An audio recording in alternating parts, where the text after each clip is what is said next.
Hello everyone, good morning and welcome back to my channel. কেমন আছো তোমরা সবাই? আশা করছি তোমরা সবাই খুব ভালো আছো আর আমরাও ভালো আছি। এখন বাজে সকাল 7:30। 7:30টার দিকে আমি ব্লগটা স্টার্ট করলাম।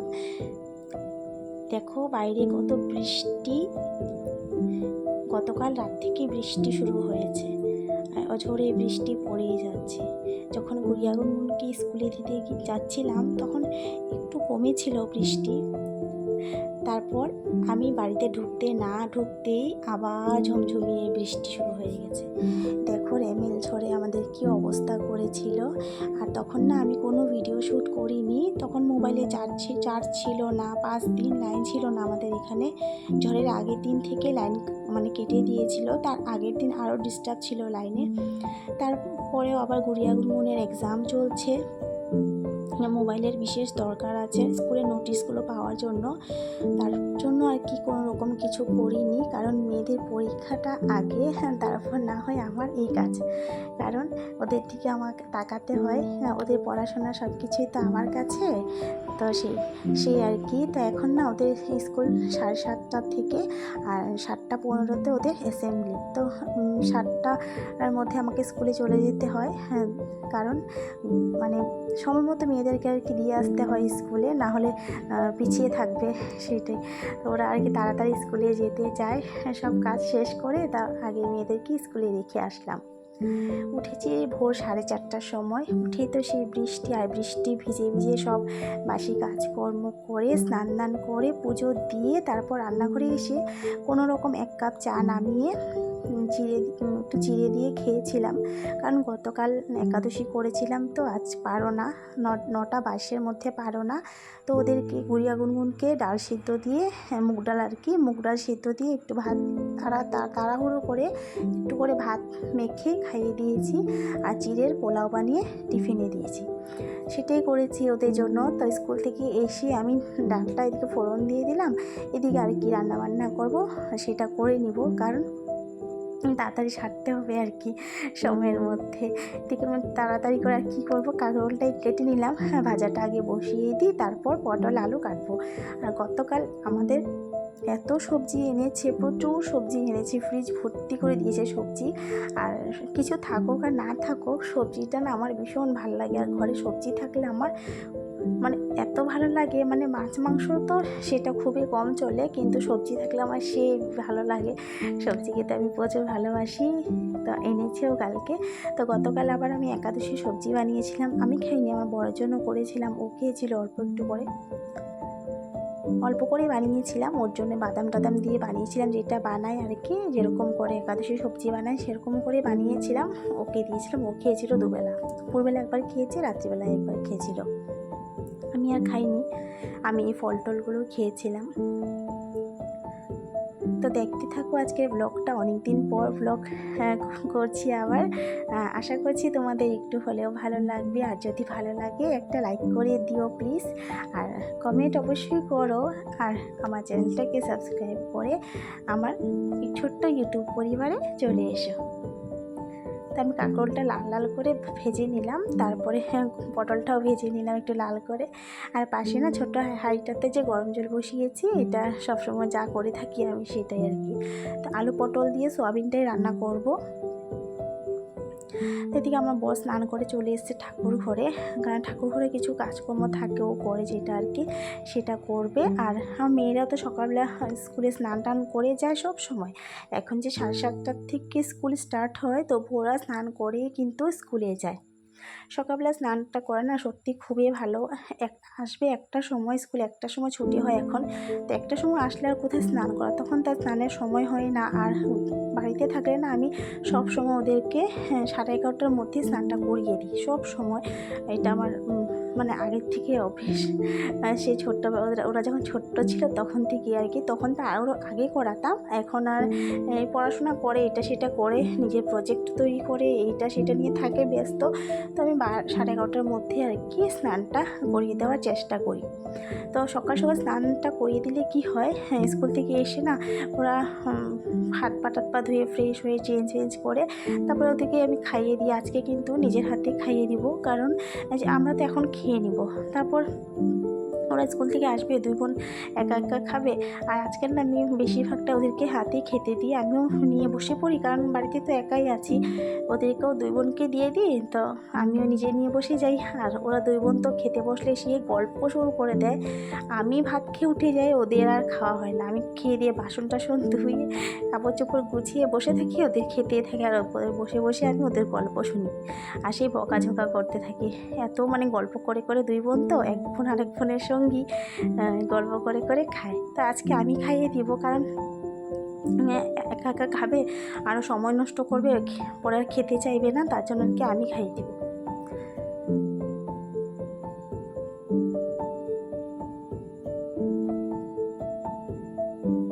আমি যে রান্না করেছি এই একবেলাতেই হয়ে যাবে, কারণ দুপুরবেলা তো কিছু করতে লাগবে আমাদের, কারণ খাওয়া দাওয়া তো সকালবেলা করবো, দুপুরের দিকে না খিদে পেয়ে যায়, তখন কিছু করে খাবো। তো ডাল আর তরকারিটা কিন্তু তখনই লাগবে। রুটি করি বা পরোটা করি, যাই করি না কেন, তখন ডাল আর তরকারিটা লাগবে। আর রাতে কিন্তু কিছু একটা করতে লাগবে, কারণ গতকাল তো আমরা কিছু খাইনি, উপোস ছিলাম, মানে আর কি ফল টল খেয়েছিলাম। তো আজকে যখন সকাল সকাল রান্নাটা করব, দুপুরবেলায় খিদে লাগবে। তারপর কী হবে, আবার বিকেলে চাটা খেলে আবার হয়তো সন্ধে পরে দিয়ে আবার খিদে লাগবে। তো রান্নাটাও তাড়াতাড়ি করে নিব আজকে। মানে রাত্রে রান্নাটা ভাত করতে লাগবে। আর যাই করি না কেন তার সাথে তাড়াতাড়ি করার চেষ্টা করব, কারণ না খিদে পেয়ে যায় সত্যি কথাই। আর সকাল থেকে উঠে তো করেই যাচ্ছি আর চা খাওয়ার মোটেই আর কি সুযোগ পাইনি। তো দেখো বাইরে কিভাবে বৃষ্টি পড়ছে, দেখে তো মনে হচ্ছে সারাদিন বৃষ্টি পড়ে থাকবে আজকে। তো এই যে দেখো একটা মুসাম্বি ধরেছে এই গাছটাতে পুরো কাটা, জানি না বানরে রাখবে কি না। দেখতে কিন্তু বেশ ভালো লাগে, দুটো এসছে। জানালাটা লাগিয়ে দিই, কারণ বানরের তো উৎপাত আছে আমাদের এখানে, পরে হয়তো কিছু টাক দিয়ে ফেলে দিবে, তার জন্য। আর রান্নাঘর লাইটটা কেন জ্বালিয়ে দিয়েছি, রান্নাঘরটা না এদিকে রান্না করেছি না, পুরো অন্ধকার লাগে, আর এমনি মেঘ করে আছে, তার জন্য আর লাইটটা জ্বালিয়ে দিয়েছিলাম। এই যে রান্নাগুলো এখানে সব গুছিয়ে রেখেছি। তো আমার বর ঠাকুরঘর থেকে চলে এসছে, ওকে আগে ভাতটা দিয়ে দিই, তারপর আমারটা বেরিয়ে নিব। ওকে আবার ভাতের পাতের থেকে উঠে আবার কিছু লাগলে দিতে, সেটা তো পারে না। তো একবারে ওকে দিয়ে থুয়ে তারপর আমি বসবো খেতে। তো চলো ভাতটা খাওয়া দাওয়া করিনি আর কি, মানে ভাতটা খেয়ে নিই, তারপরে আবার এসে তোমাদের সাথে কথা বলবো।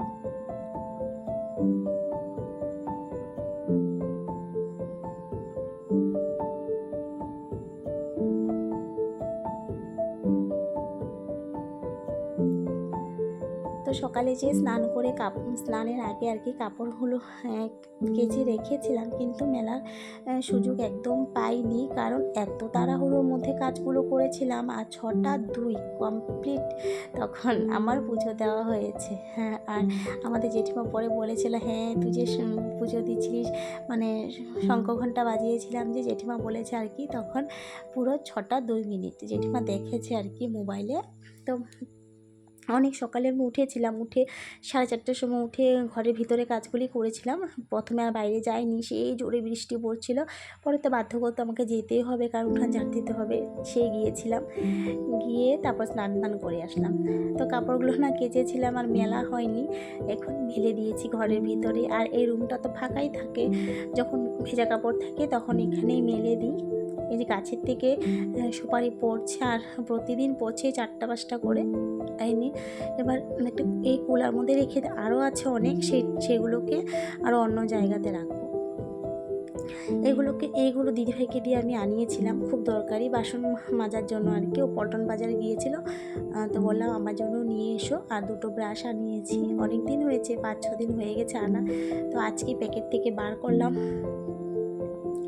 একটা কাপড়ের ব্রাশ এনেছি, আর একটা মানে বাথরুমের জন্য তো লাগে, বিশেষ দরকার, সেটা আর কি। তো এখানে মোটামুটি 100 টাকার এনে দিয়েছে। যাই হোক, খুব ভালো, আমার বেশ পছন্দ হয়েছে। আর একটা স্ক্রাবার আমি ঠাকুর ঘরে নিয়ে যাব ঠাকুরের বাসন মাজার জন্য, আর বাকিটা রান্নাঘরে ইউজ করব। তো দেখো ঘর দোয়া তো সকালে গুছাইনি বলতে ভুল, কিন্তু গুছিয়েছিলাম। এই তো এদিক সেদিক টানাটানি দিয়ে ঘরটা ঝাড় দিয়ে মুছিয়েছিলাম সকালে, কিন্তু সেরকম তুলে ঝাড়বো সেটা তো সময় পাইনি আমি। তো এখন আর কি প্রতিদিন যেভাবে কাজগুলো করি সেভাবে গুছিয়ে টুছিয়ে রাখবো, একটু মোছামুছি করবো। আর আমাদের যে এখানে ঝড় হয়েছিল, এত ধুলো পড়েছিল, আমি 4-5 বার সেদিন ঘর ঝাড় দিয়েছিলাম, মুছেছিলাম। তারপর মানে এইসব শোকেস বলো, গডরেজ বলো, যা ছিল সব মুছিয়েছিলাম। তারপর বারান্দার তো কোনো অবস্থা, মানে পা রাখার মতো পরিস্থিতি ছিল না, এরকম অবস্থা হয়েছিল। তারপরে চলছিল, মানে রাত্রিবেলা তো সারাদিন তো লাইন ছিলই না, মোবাইলে ছিল না চার্জ। গুড়িয়াদের এক্সাম, মানে সেই অবস্থা। ওদেরকে এদিকে পড়াচ্ছি দুপুরবেলাতে, সেই সকাল থেকে শুরু করেছিলাম। এদিকে ঘরে কাজকর্ম, যে মোছামুছি, ঝাড় দেওয়া, ঘর মোছা, সেই মানে একদিকে বাতাস চলছে, বন্ধ নেই, আর আমি ঘরের ভিতরে এগুলোই করে গেছিলাম।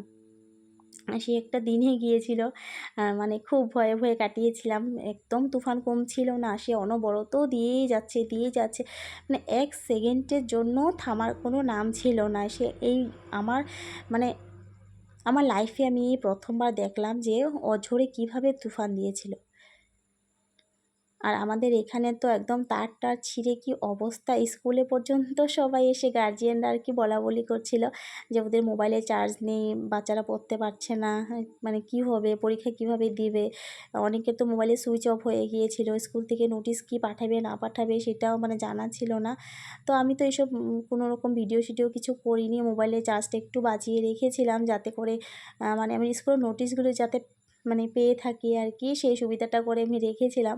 আর গুড়িয়া গুনগুন তো আমার মোবাইল ভুলেও ধরবে না, ওর পাপারটাও ধরে। আর পাপারটাও কি ধরবে, পাপার মোবাইলেও চার্জ ছিল না, এই জন্য ও ধরেনি। তো আমি এই শোকেসটা না এইগুলো একটু মুছে দিই, সেদিনও মুছেছিলাম। আর এখন আমি প্রায় এগুলো করছি, কারণ এই যে বাতাস দিচ্ছে, ধুলো পড়ছে, প্রতিদিন যদি না করে রাখি তাহলে একদিনে না কষ্ট হয়ে যায়। আর একদিনে কষ্ট করতে আর ভালো লাগে না, সত্যি অনেক খাটনি হয়ে যায়। কারণ শুধু এগুলো কাজ তো না, সংসারে অনেক কাজ আছে, আর শুধু রান্নাবান্নাই না, অনেক কাজ দেখলে অনেক, মানে করতে গেলে আর কি অনেক কাজ। তো দুটো কাপ বের করব, এই যে কাপগুলো বের করছি সেটা আমি রাশি মেলার থেকে অনেকগুলো কিনেছিলাম, 4টে সেট কিনেছিলাম। তো একটা আমার মেজো ননাস এসেছিলো, তো দিয়েছিলাম। এই যে এই কালারের একটা দিয়েছিলাম, ও মেজদি নিজে পছন্দ করে নিয়েছিল। তা যাই হোক, মেজদির পছন্দ যেটা সেটাই নিয়েছে। তা আমিও আজ দুটো বের করে নিলাম, কারণ চায়ের কাপগুলো না একটু নষ্ট হয়ে গেছে, আর রেখে দিয়ে কি করব যদি ইউজ নাই করি। তো এদিকে আমি দুধটাও গরম করে নিচ্ছি, আমাদের গোপালের দুধ সেবা হয়ে যাচ্ছে, কারণ আমার হাজব্যান্ড দিয়ে এসছে, ও চেঞ্জ করে ড্রেস তারপরে দিয়ে এসছে। আমি আর যাইনি, আমি বললাম তুমি দিয়ে দাও গিয়ে। তো এখন দুজনে চা খেয়ে নিব। এখন বাজে হচ্ছে 11:30টার মতো বাজে, কারণ চায়ের নেশাটা না কাটিনি। গতকাল তো আমরা চাটা কিছু খাইনি, ও দুধ খেয়েছিল, আমি তো আর খাইনি। তারপর সকালবেলায় খেয়েছিলাম, একদম ঠান্ডা হয়ে গিয়েছিল চাটা। এখন ভাবছি না একটু চা খেয়ে নিই, চা না খেলে কিন্তু মাথাটা ভার হয়ে থাকে, আর আমার মাথা ব্যথার প্রচণ্ড প্রবলেম আছে। চা না খেলে কিন্তু আমার মাথা ধরা একদম ছাড়ে না।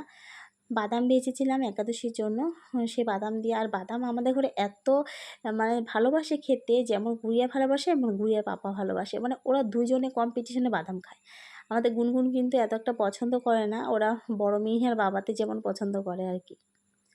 তো দুই বোনের না অনেক কিছু, কিন্তু ওদের একদম সেম না, সব কিছুই মোটামুটি আলাদা, মানে প্রায় কিছুই আলাদা। একরকম জিনিস ওরা পছন্দ করে না, একরকম ওদের স্বভাব না, দেখতেও কিন্তু একরকম না। তো যাই হোক, আমি এদিকে সোফাটা একটু ঝেড়ে নিলাম, হ্যাঁ, কভারগুলো নামিয়ে। আর এখন একটু রোদ দেখা দিচ্ছে, কিন্তু কাপড়গুলো বের করব না, কোনো বিশ্বাস নেই, আবার হয়তো কালো হয়ে বৃষ্টি আসতে পারে। আর একটা সময় গুড়িয়াদের স্কুল ছুটি হবে, গুড়িয়ার আনতে যেতে লাগবে আবার। তো এখন যদি আমি আবার সেগুলো বের করে মেলে দিই, তারপরে হয়তো বৃষ্টি নেমে পড়বে, এইটা কি করব। আর সেজন্য দিচ্ছি না, দেখে একটু ভালো করে যদি রোদ ওঠে তারপরে না হয় দিয়ে আসবো। আর রোদে কাপড় শুকানোটা আর ঘরের ভিতরে শুকানোটার মধ্যে অনেকটা পার্থক্য। রোদে কাপড় শুকালে সেটা পরতে একরকম, আর ঘরের ভিতরে শুকালে সেটা কেমন জানি একটা গন্ধ হয়ে যায়, ভেজা ভেজা, ভাল লাগে না। তো আমি আয়নাগুলো একটু মুছে নিচ্ছি। আমারটা কেন, আমি প্রতিটা রুমেরই এরকম মুছে রাখি, মার গডরেজটা যেমন করে মুছি তেমন আমারটা, মানে আমার আর মা বলতে কিছু নেই, সব এখানে আছি যখন সব তো মানে নিজের মতো করেই রাখতে লাগবে, তাই না? তো সব কিছু আমি পরিষ্কার করেই রাখি, সব সময় চেষ্টা করি আর কি রাখতে। আমাদের না কলে তো জল ছিলই না, গতকাল কিন্তু জল দিয়েছিল, এখন অবধি আসেনি। তো বাইরে কিন্তু আমি বালতি বসিয়ে অনেক জল এনেছি, স্টক করে রেখেছি পুরো। তারপর আমি জল টল এনে সব ভরিয়ে রেখেছি, তারপর জানেন তো জল এসছে। কেমন রাগটা উঠলো, বেকার না আমি বাইরে বৃষ্টিতে ভিজে ভিজে জলের বালতি বসিয়ে জল এনেছি। তো যাই হোক, আমি এখন ঘরটা ঝাড় দিয়ে দিব, মুছবো না কিন্তু। হ্যাঁ, একদম ভেজা ভেজা ওয়েদার, তো বৃষ্টি পড়ছে, বারে বারে ঘর মুছলে না একদম ভেজা ভেজা হয়ে থাকবে, তার জন্য মুছবো না। কারণ সকালে আমি মুছেছিলাম, ঘর ঝাড় দিয়ে, বাসি ঘর ঝাড় দিয়ে মুছেছিলাম। এখন আর দরকার নেই, সেভাবে তো আর নোংরাও পড়ছে না, শুধু বিছানা ঝাড় দিয়েছি। তো এখন রুটি বানিয়ে নিচ্ছি, দুজনে খেয়ে নিব, খেয়ে দিয়েও দোকানে চলে যাবে। তো আজকের মতো ব্লগটা এখানেই শেষ করব। আর আজকের ব্লগটা অনেকটা লং হয়ে গিয়েছে, অনেক দিন পর ব্লগ করছি, তো বুঝতে পারিনি যে এতটা বড় হয়ে যাবে। তো যাই হোক, তোমরা একটু নো স্কিপ করে দেখো। তো আজকের মতো এইখানেই, দেখা হবে আরেকদিন নতুন আরেকটি ব্লগের সাথে।